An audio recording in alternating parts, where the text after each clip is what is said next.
Do you ever have those days where you feel like you felt busy or you felt like you were doing stuff all day, but you can't actually think of anything you accomplished and you definitely didn't get done the stuff that you really, really wanted to?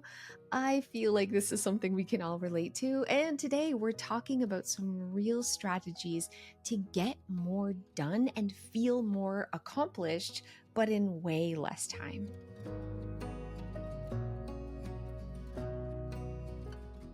Hey Clutterbugs, welcome back to the Clutterbug podcast. Today we're talking about one of my favorite things to talk about, which is time management and motivation. And I love talking about these two things because for a really long time, these were two of my absolute hands down biggest struggles. Part of it, I'm sure, was ADHD, but part of it was I just don't like doing stuff I don't want to do. You know what I mean? So I really struggled to get motivated to do tasks that I thought of as boring or mundane or things that were really hard work, which a lot of that stuff was housework. So laundry and dishes and scrubbing and cleaning often got put off because I just never felt like doing it. To be totally honest, I just didn't want to. And that, at the real crux of it, is what's behind motivation. You actually, when you're motivated to do something, it's because you actually want to do that thing. And if you don't really want to do it, if you don't feel excited about it, if you're not like pumped, like, yes, this is going to be awesome, faking motivation or forcing yourself to do something when you're not motivated is brutal. It feels next to impossible. So, we're going to talk about some real strategies to get you excited and wanting to do the things that you don't really want to do, ways to trick yourself, trick your brain, and trick your body into feeling motivated. But we're also going to talk about time management because this is a skill, really. It's a critical skill that can help you get more done in less time because you're really doing the things that matter first. Okay, so let's start with time management because what is time management? It's not making to-do lists. It's not about scheduling everything. Time management is really about understanding how you spend your time and making decisions, like conscious decisions on what is more important, prioritizing your tasks. So basically, making a list is awesome. We can brain dump everything down. But what I do, and what I definitely recommend you do, is after I make this big old list of all the things that would be super awesome to do in a day or in a week or even a month, I will go ahead and I will circle the things that are really urgent, the things that have to be done right away. Like maybe buy a gift for a birthday party that's this weekend, or pay a bill, or call a doctor and book a doctor's appointment. Then there's also things that are important, but not super, super urgent. So these will be the things that I would definitely make note to schedule to do later within a couple of days. So this is basically what time management looks for me. I'll grab a piece of paper, friends. I'll brain dump like crazy. I'll write down all the things that I want to do that day, that week, that month, and then I'll circle the things. Oh man, I got to do these today or in the next few days. And then I will book appointments for myself to do those things if I don't have time to do them immediately. So I will put in my calendar, okay, I'm a reminder to do this task at this time tomorrow. And sometimes I'm not like free at that exact time. But again, it's that mental reminder. It goes off on my phone or I'll get an email notification and I'll be like, oh, yeah, I got to do that today. Right. Well, I have time today at 2. So I'll push that forward a little bit. But without those reminders and that scheduling, I will totally get distracted and do other things. Then when I'm looking and I've kind of addressed all the things that are really urgent and important, now I can look at the things that are important, but not necessarily have to be done right away. And I can take a look at my calendar and kind of plop them in at times where I think it might be good to tackle those things. Like, this sounds like common sense. I know it sounds like common sense, but a lot of us aren't doing this. And I know that because I wasn't doing it for the majority of my life. I would make a list and then I would put the list somewhere and my brain would just do whatever it felt like in the moment. And I would forget about important things, or I would do a lot of make work projects. So I would say, oh, the kitchen's a disaster. I've got to do the dishes and clean it or whatever. And then I'm organizing my spices for some reason. Not saying that that didn't need to get done, but it certainly wasn't the critical thing that needed to get done in that situation. It wasn't the most important and it wasn't the most time sensitive. I got to do the dishes so I have clean dishes when my family goes to eat dinner later that day.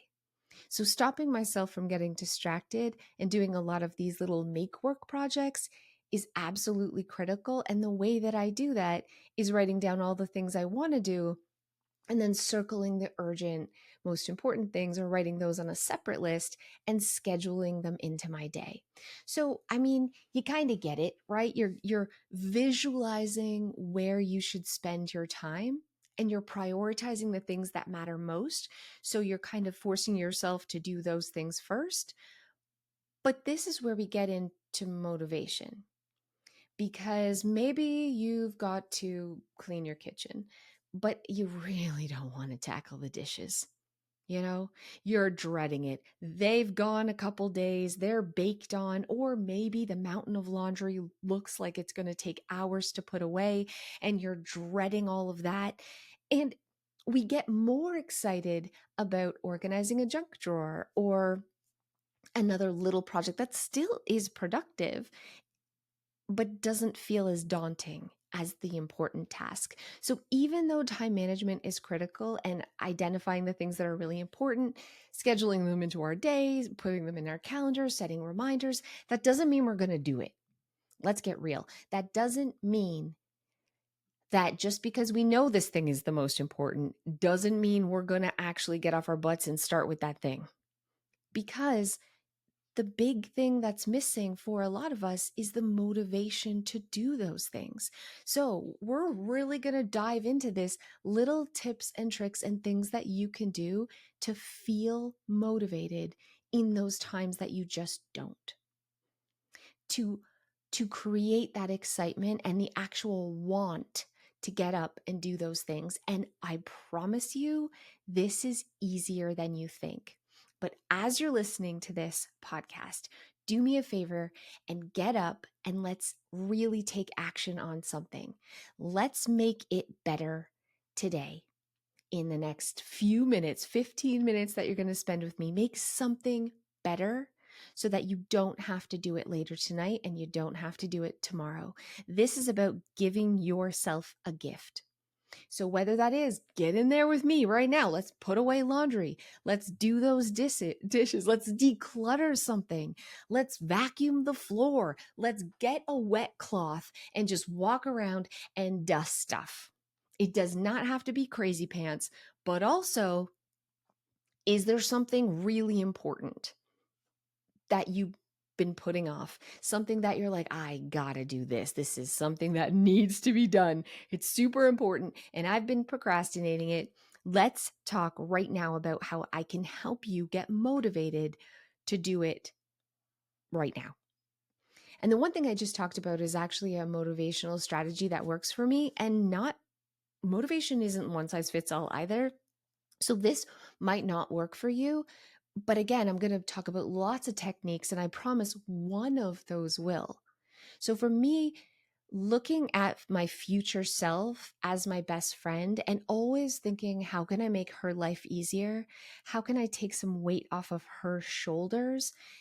I find that really motivating for me.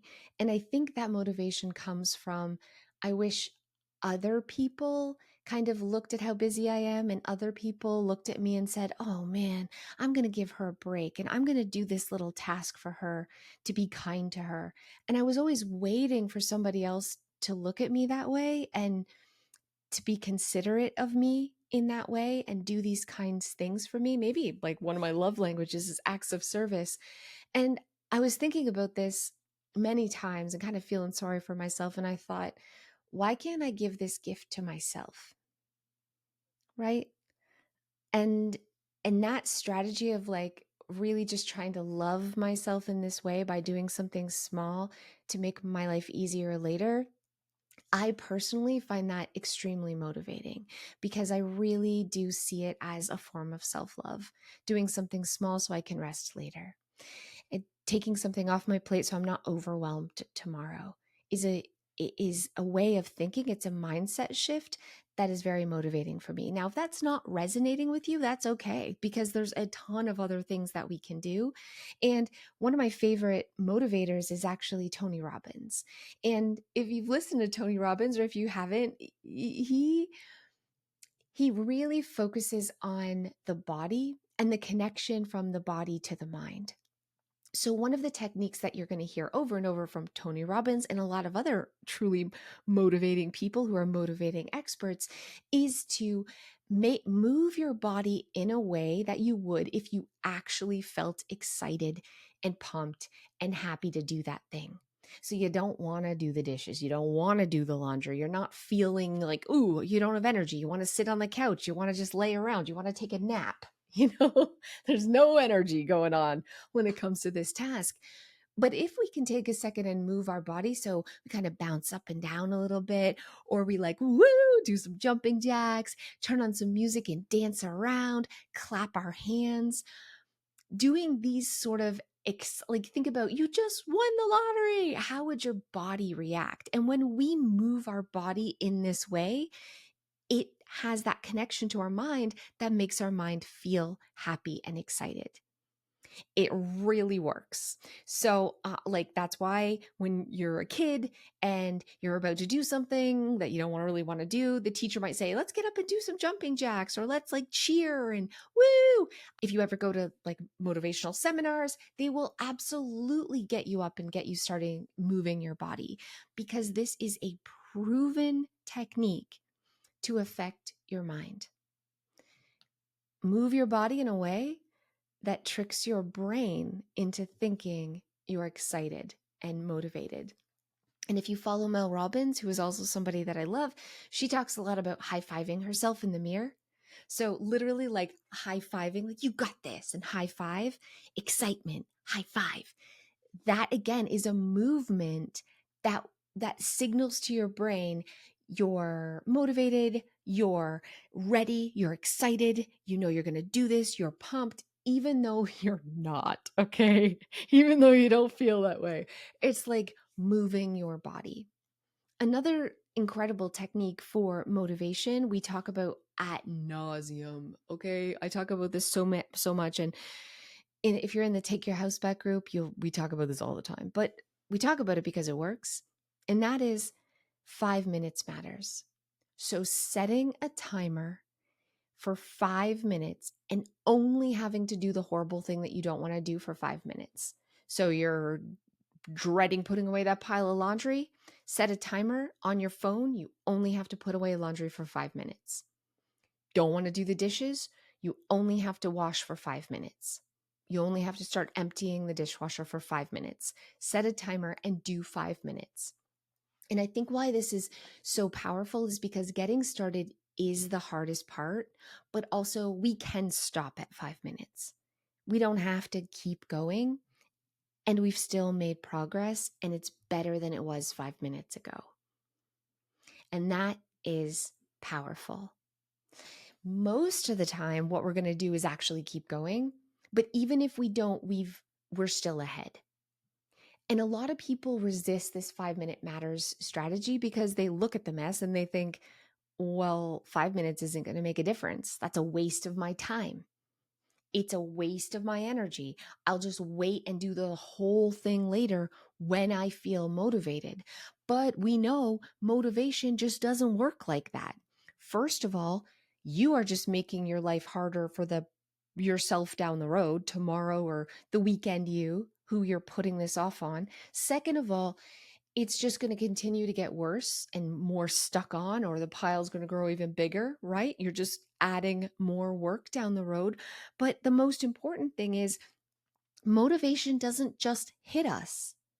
You can't wait to feel motivated, because sometimes we feel motivated at 3 o'clock in the morning for some reason.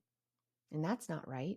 Or we feel motivated because we're watching somebody else, outside of the house when we're not even home and can't even do anything. We're like, I suddenly want to go home and clean. But by the time I get back, we don't actually want to do that. So we can't rely on future, maybe I might want to feel motivated someday.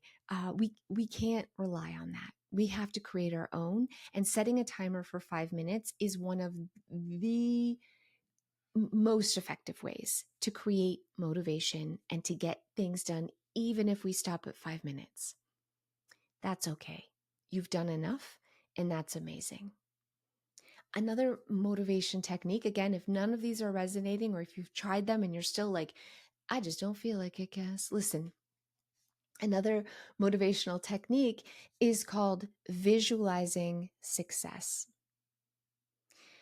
Did you know that most people who live in a cluttered or messy home truly believe that it's never going to get better? In their heart, they believe that they're going to fail anyways, that they're just not that type of person who is able or capable of keeping a tidy house, or that their family's going to mess it up, or they truly don't believe that it's possible, and they can't visualize what it's going to look like and feel like at the end, truthfully. So the biggest roadblock in their way of achieving it is themselves. They just don't believe it's possible. And I know that you're listening to this and might think that sounds silly, but I want you to think about the way you talk to yourself in your head. I want you to think about the words and the sentences that you tell yourself when you think about the home. Do you tell yourself it's just going to get messy again? Do you tell yourself, even if I cleaned it, it's still going to look ugly because I need new furniture, I need to renovate? Do you tell yourself my kids are just going to come in and mess it all up the next day anyways? Are you talking positively, or are you talking negatively about this to yourself? And this matters. It makes all the difference in you feeling like doing it and you definitely feeling like not doing it. Are you having positive thoughts about it or negative thoughts? And if it's negative thoughts, it's really easy to switch those to positive without having to lie to yourself. If you're telling yourself, oh my gosh, the kitchen, it's never going to stay clean, it's a disaster, we're just going to dirty the dishes again after we eat, all these negative thoughts. It's really easy for you. You can't tell yourself, I'm going to clean it, it's going to stay that way, because you don't believe it, right? Then that's not effective. That's a lie. But you can say, it might not stay that way, but it's going to feel really good to start from a clean, fresh slate before dinner today, or after dinner for tomorrow. I'm going to wake up to a clean kitchen and that's going to feel really good. Or I may not be able to do the whole kitchen, but I know that I can at least get all the dishes done and I'll feel really good about that. So we don't have to lie to ourselves. We just need to find the positive in those situations, and we need to honestly visualize the success that comes with it. And I'm not trying to get woo-woo with your friends here. I'm not trying to be all like manifestation and the universe will just bring it to you. But there is real science behind the power of positive thinking, because you're not going to want to do something that you're dreading. End stop. So how can we get you thinking positively about the outcome and really seeing it, and like, what's it going to feel like when this kitchen's clean? What's it going to look like?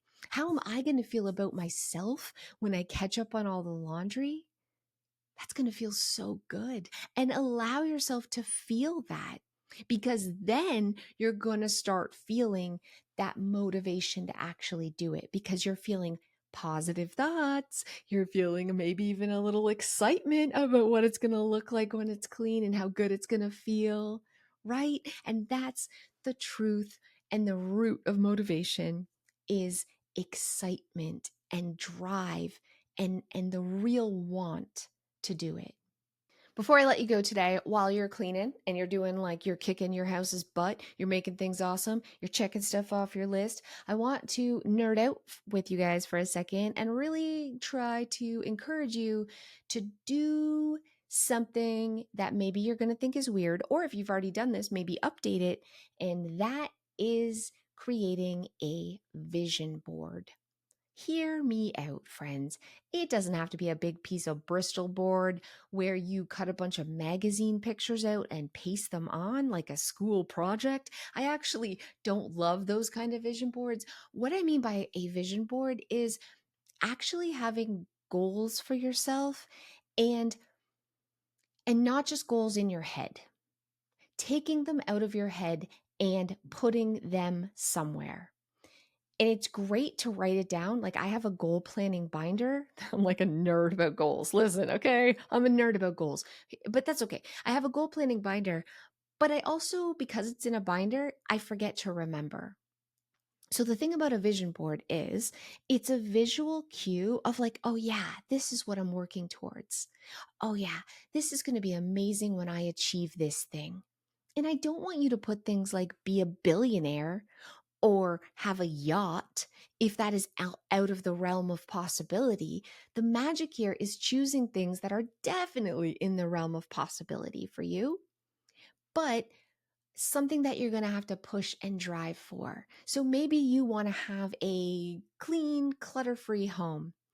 Can we find a picture of a home that you really like and print it off? Or can we save that as the backdrop image on your phone, as the wallpaper on your phone? So every time you look at your phone, the first thing you see is this reminder of, oh, yeah, this is a goal. This is what I'm working towards. This is what I want to accomplish. I know for me, for a long time, my vision board, I had black and white pictures that I kind of put out, and just, it was very simple. It wasn't like crazy pants. I just printed them off my printer and I had them all in one place as I came in and exited my house. It's something that I kind of caught in my peripheral vision as that subconscious reminder. And truthfully, almost every single thing on that list has come true on that vision board. So it's time for me to create a new one. And I want to really encourage you to do the same thing. If you're not sure what this vision board can look like, I'm going to give you some suggestions.